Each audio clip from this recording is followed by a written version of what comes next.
Assalamualaikum warahmatullahi wabarakatuh. Alhamdulillah wassalatu ala man istahaq. Ilahi anta maqsudi wa ridhoka matlubi. Qala al-musannifu rahimahullahu taala wa nafa'ana bi ulumihi fid dharaini amin. Bismillahirrahmanirrahim. La kabirota min dunubika bal quluha kabairu idza qabala kangadluh wala kabirota idza wajhaka fadluh. La sohirota ora ana dosa cilik iku maujud min dunubika saking pira-pira dosa ira bal quluha balik utai sekabehane dunubuka iku kabairu pira-pira dosa gede. Idza qabala katekalane ngadepi utawa bandingi ka ing sira ngadluhu sifat adile Allah. Wala kabirota lan ora ana dosa gedhe iku maujud idza wajhaka tekalane ngadepi ka ing sira apa fadluhu fadlule Allah. Di sini ada 4 pembahasan yang disampaikan oleh Kiai Musonef. Yang pertama tentang sohoir atau sohirota, dosa kecil. Yang kedua kabirota, kabair, dosa besar. Yang ketiga ngadluhu, keadilan Allah. Yang keempat fadluhu, fadl Allah. Artinya tidaklah dosa itu menjadi dosa kecil. Artinya tidak ada dosa kecil, berarti menjadi dosa besar. Jika Allah menghadapi engkau kelak di yaumul kiamat dengan keadilannya. Dan tidak ada dosa itu menjadi dosa besar atau dianggap besar di sisi Allah jika Allah menghadapi engkau dengan karunia-Nya. Ini menyebutkan tentang betapa hebatnya anugerah Allah Subhanahu wa taala dan betapa adilnya Allah. Makanya kita tidak boleh menganggap remeh terhadap dosa-dosa yang kita lakukan. Apapun yang kita lakukan, apalagi dosa besar, ini harus disertai dengan istighfar. Karena yang kita nantikan, yang kita harapkan ini adalah fadl Allah. Jadi tidak ada dosa besar jika disertai dengan istighfar dan tidak dianggap itu sebagai dosa kecil kalau dilakukan terus-menerus. Dilakukan terus-menerus seolah-olah meremehkan sesuatu yang kecil. Karena dosa idza suhirat apabila diremehkan menjadi kaburat, menjadi besar. Makanya Yahya bin Mu'ad radhiyallahu anhu berkata, "Ya Allah, jika Engkau menggunakan keadilanmu, maka kebaikan tidak ada artinya. Tidak ada artinya segala kebaikan. Karena kebaikan kita penuh dengan kecacatan. Kebaikan kita tidak sempurna. Kebaikan kita kadang disertai dengan ujub, dengan sum'ah, dengan riya. Dan jika engkau menggunakan karunia-Nya, maka tidak ada artinya bagi engkau semua dosa-dosa. Intinya, kelak di yaumul kiamat, sebesar apapun dosa manusia atau hambanya, jika Allah Subhanahu wa taala memandangnya dengan anugerahnya, dengan rahmatnya, maka orang itu akan bisa selamat. Kesimpulannya, kalau Allah tidak memandang, tidak menggunakan min plusnya kepada kita, tidak mengingat dan menimbang, maka seluruh dosa kita yang kecil, yang besar menjadi besar. Yang kecil menjadi besar, yang besar menjadi besar. Ini kalau Allah tidak memandang min plusnya. Dan sebaliknya, semua dosa baik besar ataupun kecil akan menjadi kecil. Bahkan dosa itu akan tiada jika memang Allah kelak menghadapi kita dengan anugerahnya, dengan karunia-Nya. Semua dosa-dosa itu akan tenggelam dalam anugerah Allah Subhanahu wa taala. Ini yang kita harapkan. Jadi ini menjadi pelajaran penting. Apapun yang kita lakukan, jangan menjadi kesombongan. Belum tentu Allah menghadapi kita dengan anugerahnya. Tapi Allah akan menghadapi kita dengan keadilannya. Apakah dosa kita telah sah dan diterima? Ini yang menjadi pembahasan, yang menjadi permasalahan di kita. Nah, apakah Allah akan menghadapi kita dengan keadilannya atau dengan fadlnya? Itu semua terserah Allah Subhanahu wa taala. Jadi betapa pentingnya orang diridhoi oleh Allah, orang dicintai oleh Allah, karena kalau diridhoi dan dicintai oleh Allah, pasti orang itu akan mendapatkan rahmatnya. Allah menghadapi orang itu dengan rahmatnya. Begitu juga sebaliknya, sehebat apapun amalan yang dilakukan, kalau orang itu dibenci oleh Allah, kelak Allah akan menerapkan keadilannya. Oleh karena itu, Hasan As-Sadili Al-Hasani radhiyallahu anhu berdoa, wajnal sayyiatina sayyiati man ahbabta wala tajnal hasanatina hasanatiman aghdabta ya abghadta. Ya Allah, ya Rabb, semoga amal-amal jelekku engkau jadikan seperti amal jeleknya orang yang kau cintai, sehingga amal kejelekan itu tenggelam dalam anugerahmu. Dan amal baikku ya Allah, jangan engkau jadikan seperti kebaikan orang-orang yang kau benci. Sehebat apapun kebaikan yang dilakukan, jika memang berhadapan dengan keadilanmu, tidak akan berarti sama sekali. An Abdillah, ada sebuah riwayat contoh bahwa Allah Subhanahu wa taala menghadapi seseorang dengan keadilannya. Dalam sebuah hadis yang diriwayatkan oleh Ibnu Majah. An Abdillah bin Umar qala kana ala saqulin Nabi sallallahu alaihi wasallam rajulun yuqalu Kirkirah. Famata faqala An-Nabi sallallahu alaihi wasallam huwa finnar. Pernah ada sahabat yang namanya Kirkirah menjadi pembantu Rasulullah sallallahu alaihi wasallam. Kemudian dia ikut perang dan meninggal. Para sahabatnya kemudian memujinya, menyampaikan hal-hal ketakjubannya. Dia mati syahid. Bukan hanya itu, dia juga pembantu Rasulullah sallallahu alaihi wasallam.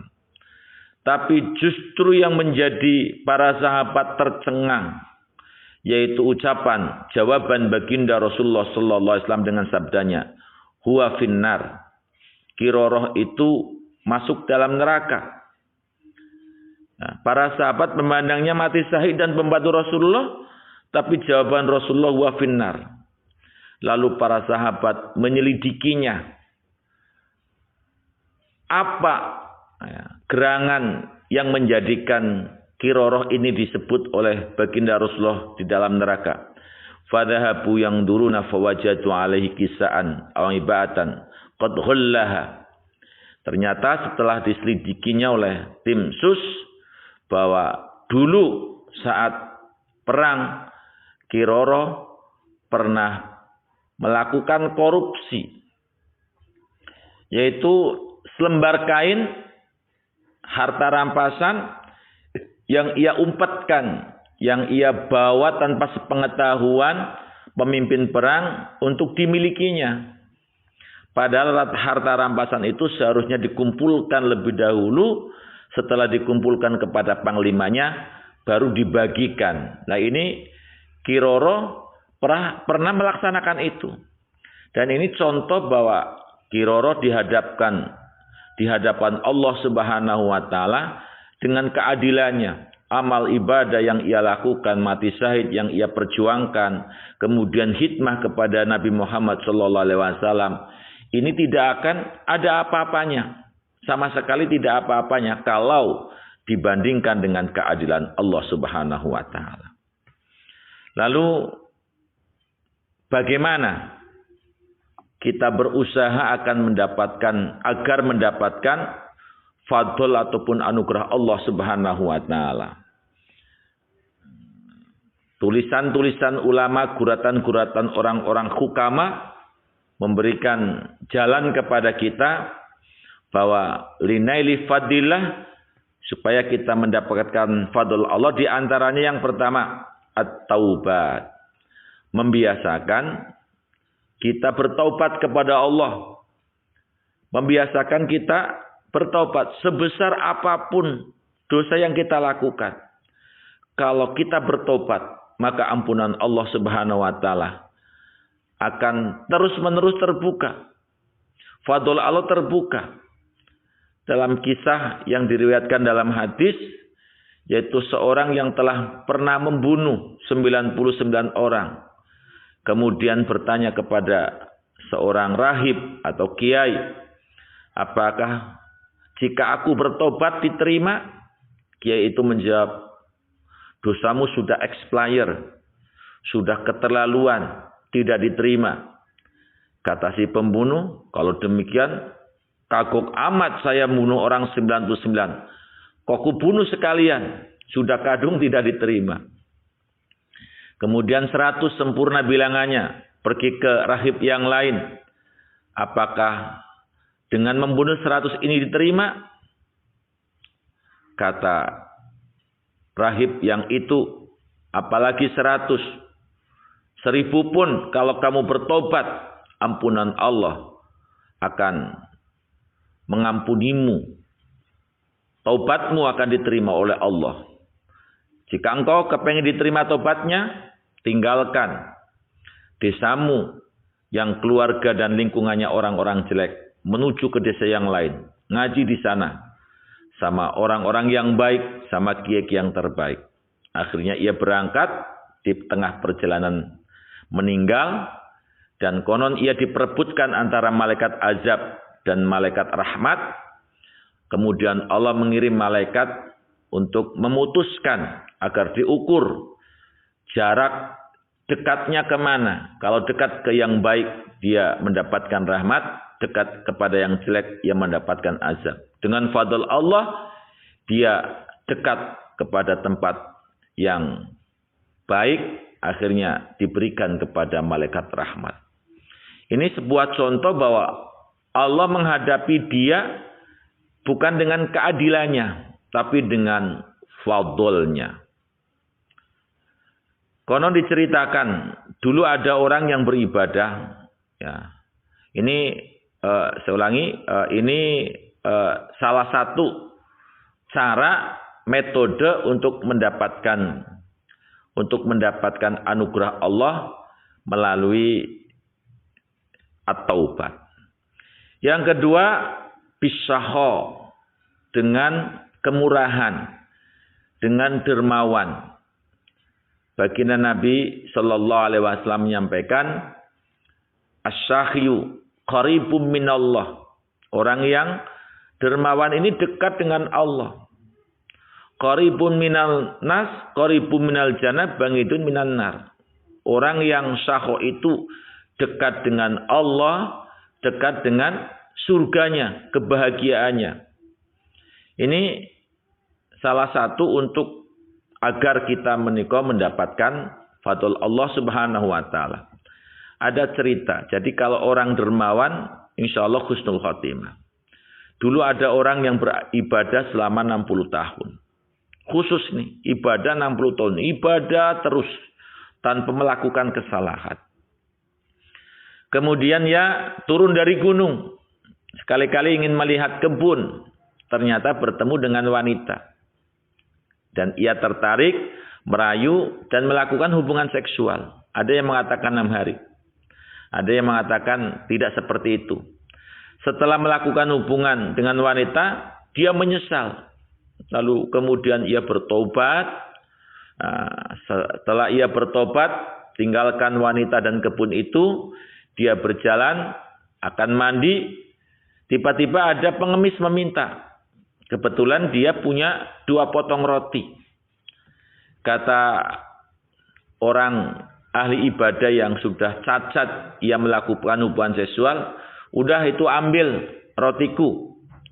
Lalu diambil oleh pengemis. Nah, kemudian singkat ceritanya, dia dihisab bahwa amal ibadah selama 60 tahun ini hancur lebur. Hina dunia dengan melakukan hubungan seksual dengan wanita. Nah, artinya amalnya ini sia-sia. Gara-gara dia melakukan sekejap perbuatan maksiat. Lalu kemudian roti yang diberikan kepada si pengemis ini ditimbang dengan dosa yang besar yang bisa menghancurkan 60 tahun. Ternyata rotinya ini lebih baik, bisa menghilangkan atau menghancurkan dosa besar yang ia lakukan. Nah, artinya bahwa dia seorang dermawan, memberikan roti semuanya hak miliknya. Ini bisa menarik fadl Allah sehingga dosa besar dianggap tidak ada dosa di sisi Allah Subhanahu wa taala. Orang kok dermawan, selalu ada jalan untuk menuju surga. Selalu ada sesuatu yang menyelamatkan diri dari neraka. Lalu yang ketiga, bagaimana agar kita mendapatkan fadl Allah, yaitu hubuman ahabbahullah. Kula njenengan sedaya kan menanamkan benih cinta kepada orang yang orang itu dicintai oleh Allah Subhanahu wa taala. Jangan sampai dia tidak mencintai orang yang dicintai oleh Allah. Ya, siapa? Ya Rasul-Rasul Allah, terutama baginda Nabi besar Muhammad sallallahu alaihi wasallam, kemudian keluarga besarnya. Sallallahu Rabbuna ala nuril mubin Ahmad al